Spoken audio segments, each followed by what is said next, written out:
था, क्या कुछ कहेंगे? जो तमाम तस्वीरें आ रही हैं जब ये यात्रा प्रथम दिन से शुरू हुई और आज जो तस्वीरें देख रहा हूं, ये तस्वीरें बहुत कुछ कह रही हैं। राहुल गांधी केवल छाए नहीं हैं, बल्कि वो भारतीय लोकतंत्र को पुनर्जीवित कर रहे हैं, भारतीय संविधान को पुनर्जीवित कर रहे हैं, गांधीवाद के तमाम सिद्धांतों को पुनर्जीवित कर रहे हैं। ये चीजें जो कि माना जा रहा था, जिसका राजनीति में कोई स्थान नहीं है, हम लोग प्रत्येक दिन देखते थे कि लोकतंत्र पे किस तरह से हमले हो रहे थे और उसको लेकर कहीं से कोई प्रतिरोध के मुखर स्वर हम लोग सुन नहीं पाते थे। ये वो स्थितियां, आप सोच के देखिए कि आप यहां पे हम लोग जब तस्वीरों में देख रहे हैं कि वो एक डॉगी से किस तरह से प्यार कर रहे हैं, वो किस तरह से जो है कि बकरी के बच्चे को भी जो है कि कंधे पे लेके घूम रहे हैं। तो हम लोग अमूमन अगर हम लोग ग्रामीण क्षेत्र में जाते हैं तो हमारे किसान भाई इसी तरह से जो है कि वो कंधे पे जो है कि बकरियों को ले जाते हुए तमाम हम लोगों को दिखते हैं। वो उसी भाव के साथ, तो सोचिए अगर पशु मातृ को इतना ज्यादा प्रेम हो तो फिर वो मनुष्य को जोड़ने में उसकी कितनी ज्यादा रुचि होगी। लेकिन दूसरे तरफ जो पार्टी एक तरह से पोलराइजेशन पॉलिटिक्स करती है, जानबूझ के जो है कि समाज में अशांति फैलाने का काम करती है, हिंदू मुस्लिम दंगे फैलाती है। सोच के देखिए कि दिल्ली जो राजधानी है, हम लोग जब बात करते हैं कि भारत विश्वगुरु बनेगा, दिल्ली जैसे क्षेत्र में आप देखिए दो बार एक तरह से तनाव की कितनी एक तो बड़ा सा दंगा ही करा दिया। उन दंगों में जो है कि जो खुद पीड़ित थे उन्हीं को जो है कि आरोपी बना दिया। दिल्ली हाईकोर्ट लगातार टिप्पणियां करती रही, लेकिन दिल्ली पुलिस ने सही ढंग से जांच नहीं किया। तो नफरती राजनीति कितने चरम स्तर पे है। फिर उसके बाद जहांगीरपुरी की घटना जो फिर दोबारा घटी।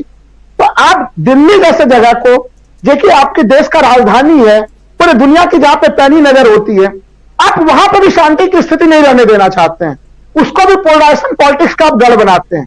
और दूसरी तरफ राहुल गांधी की वो भारत जोड़ो यात्रा है, जिसमें हम लोग देखते हैं कि हिंदू मुस्लिम सिख ईसाई सबके साथ वो किस भावना के साथ जुड़ते हैं, वो बच्चों के साथ किस भावना के साथ जुड़ते हैं। तो ये जो तस्वीर है, ये तस्वीर बताती है कि पूछा जाता है कि क्या विकल्प है मोदी जी का। तो मोदी जी का तो अत्यंत शानदार विकल्प जनता के सामने में उपस्थित है। वो विकल्प आज के समय राहुल गांधी बिना किसी विवाद के, बिना किसी किंतु परंतु के उपलब्ध है। अब तो देखिए भारतीय जनता पार्टी के नेताओं के आलोचना के सुर बदल गए हैं।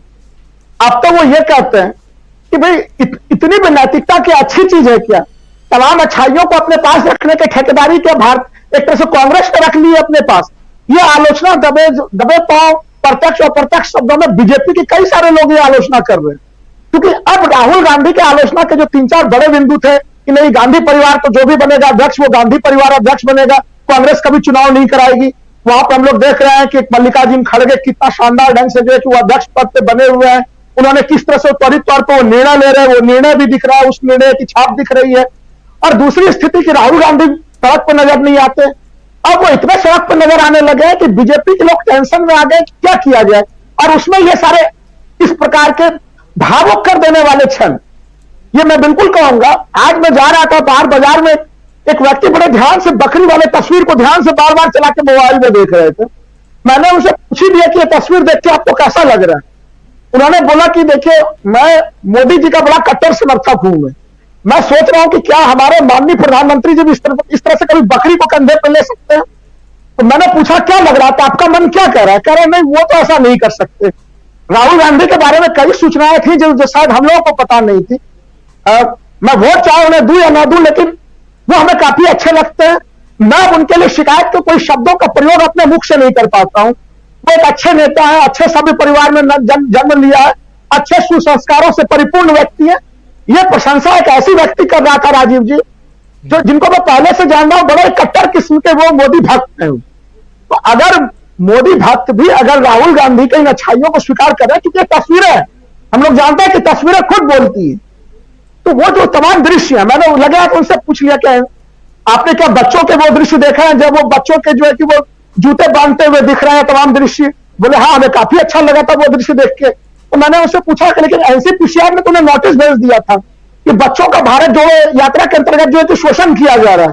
बोले हमें तो नहीं पता, लेकिन इसमें बच्चियां तो खुद ही हाथ हिला रही है, इसमें शोषण का हो रहा है, बस जा रही है। वो आज वाला भी वीडियो वो देख रहे थे कि जहां पर लगातार राहुल गांधी जो है कि बच्चों से हाथ मिला रहे हैं।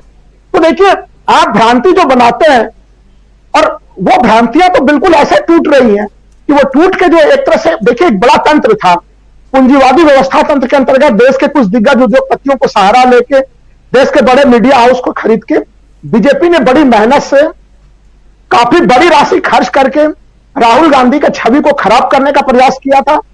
इस यात्रा ने न केवल वो छवि तोड़ी है, बल्कि देखिए, हम लोग जब कहते हैं कि हमारा एक आदर्श शासक कैसा हो, अगर हम आप कोई भी विश्लेषण करते हैं कि उसमें क्या विशेषता दिखनी चाहिए, हम लोग उसमें कभी देखते हैं कि रामचंद्र वाली, रामराज्य वाली विशेषताएं दिखनी चाहिए, कभी हम लोग उसमें देखते हैं कि एक साहस दिखना चाहिए, जो महाराणा प्रताप वाली साहस है वो साहस दिखनी चाहिए, कभी विक्रमादित्य जी वाली विशेषताएं खोजते हैं हम लोग। तमाम जो हमारे ऐतिहासिक पृष्ठभूमि में या फिर हमारे धार्मिक पृष्ठभूमि में जो तमाम विशेषताएं आती हैं, वो विशेषताएं इस समय राहुल गांधी में नजर आ रही है इन तस्वीरों के माध्यम से। क्योंकि हम लोग बचपन से पढ़ते आ रहे हैं कि भारत एकता विविधता में एकता वाला देश है। वो जिस तरह से यहाँ के आदिवासी हमारे जो है कि जो बहनें हैं उनके साथ जिस तरह से वो दृश्य डांस कर रहा है, जो दृश्य अभी भी इस समय आपके स्क्रीन पर चल रहा है, जिस तरह से वो डांस बिल्कुल दिखावटी नहीं है, क्योंकि जो आपने म्यूजिक के साथ किया, जो उनकी तारतम्यता है पूरे के पूरे ध्वनि के साथ, जो नृत्य में जो पूरी तारतम्यता है वो नजर आ रही है। यानी वो उसको कोई दिखावट के लिए नहीं कर रहे हैं, बल्कि वो अपना जीवन जीते ही इसी रूप में। तो ये तो एक बड़ा ही वो क्षण है कि जिस समय लोकतंत्र में एक तरह से काफी ज्यादा निराशा की स्थिति है। यहाँ पे लोगों के बीच में खाई को काफी बड़ा कर दिया गया है। वहां से कहीं कहीं से प्रेम की एक बड़े सागर या समुद्र हम लोग देख सकते हैं। मीनू जी सही कह रही थी, तेलंगाना में हम लोग एज ए पॉलिटिकल एनालिस्ट देखे, राजनीतिक विश्लेषण करते हुए देखे, तो तेलंगाना में कांग्रेस का कोई विशेष जनाधार नजर नहीं आता, लेकिन उसके बावजूद जो समुद्र से जैसी भीड़ उमड़ रही है, वो कहानी बिल्कुल भारतीय राजनीति को बदलने वाली कहानी कह रही है। ये तो मैंने चित्रों के आधार पर चीज, लेकिन मैं संक्षेप में जो उन्होंने बयान दिया उसके ऊपर भी मैं टिप्पणी करूंगा कि देखिए, वो लगातार वो अपने मुद्दे से डे वन से यात्रा के दरमियान में लगातार प्रयास था बीजेपी का और भारतीय मीडिया का कि उनके कमियों को गिनाए, फिर उनको प्रोवोक किया जाए, वो कुछ और आरोप प्रत्यारोप करें। इस पूरे मामले में राहुल गांधी बिल्कुल नहीं आए। वो जो करने के लिए निकले थे वही कर रहे हैं। उन्होंने जो मुद्दे उठाए हैं, अगर भाईचारा का मुद्दा उठाया है तो उसको लेकर लगातार डे वन से लेकर अब तक बने हुए हैं। आर्थिक मामलों को अगर उठाया, चूंकि दर्शकों को पता होना चाहिए कि फिर से आरबीआई ने जो विदेशी मुद्रा भंडार का कल फिर आंकड़े जारी किए हैं, पर वो फ्राइडे को वो आंकड़े जारी होते हैं। हमारा विदेशी मुद्रा भंडार घट के अब 524 अरब डॉलर हो गया, जबकि पिछले सप्ताह जब हम लोग बातचीत कर रहे थे तो वो 528 अरब डॉलर था। तो हमारा, जबकि इसी साल विदेशी मुद्रा भंडार 530 अरब डॉलर से ऊपर भी रहा है, तो वो 545 अरब डॉलर पिछले साल रहा है। तो लगातार वो कहां से कहां गोता लगाते चला जा रहा है। उन परिस्थितियों की तरफ राहुल गांधी सीधे ध्यानाकर्षण करा रहे हैं। वो लगातार बता रहे हैं कि आज हम कहां पे खड़े हैं, आखिर उस नोटबंदी की स्थितियों का क्या लाभ मिला है, जीएसटी का क्या लाभ मिला है, क्या उसने केवल हमारे पूरे अर्थव्यवस्था के तंत्र को तोड़ नहीं दिया, बिना प्लानिंग के आप कोई भी योजना लेके आ जाते हैं। आज महंगाई के मामले पर केंद्र सरकार में कोई बात करने के लिए तैयार नहीं है, लोगों के पास पॉकेट में पैसे नहीं है, बेरोजगारी अपनी चरम स्तर पर है, और उस समय लोग महंगाई के स्तर का कैसे सामना कर रहे हैं। अब तो तमाम लोग जो मैं सड़क पर जाता हूं, लोगों से पूछता हूं, हर कोई कहता है कि सर जैसे हिमाचल प्रदेश और गुजरात के चुनाव संपन्न हो जाएंगे, परिणाम आ जाएंगे 8 दिसंबर को, वैसे ही डीजल, पेट्रोल और सीएनजी में फिर से भारी आग लग जाएगी। पता नहीं उसके बाद का आगे का जीवन यापन कैसे करेंगे। तो लोगों के इन जन भावनाओं को जो कहा जाता था कि कोई विपक्ष उसको आवाज नहीं दे रहा है, उसको राहुल गांधी जितना मजबूत ढंग से उठा रहे हैं। वो केवल भावनाओं को नहीं उठा रहे, बल्कि लोकतंत्र में विपक्ष की जो भूमिका होती है कि जब सत्तारूढ़ तंत्र अपने शक्ति के बल पे अपने अहंकार में डूब जाए, तो उसको जन सरकार के मुद्दे उसके लगातार उसके सामने में रखना। और हम लोगों ने देखा भी, ठीक है इनको ढकोसला ही सही, लेकिन ढकोसला के रूप में भी इनको रोजगार मेला के ऊपर इनको आना पड़ा। वो राहुल गांधी का प्रभाव था। अभी इनको बहुत सारे कदम ऐसे उठाने पड़ेंगे जो जनता से जुड़े हुए मुद्दे ये उठाएंगी। ये दबाव इतना ज्यादा बड़ा है राहुल गांधी का कि भारतीय जनता पार्टी उससे नजरअंदाज नहीं कर सकती उसे।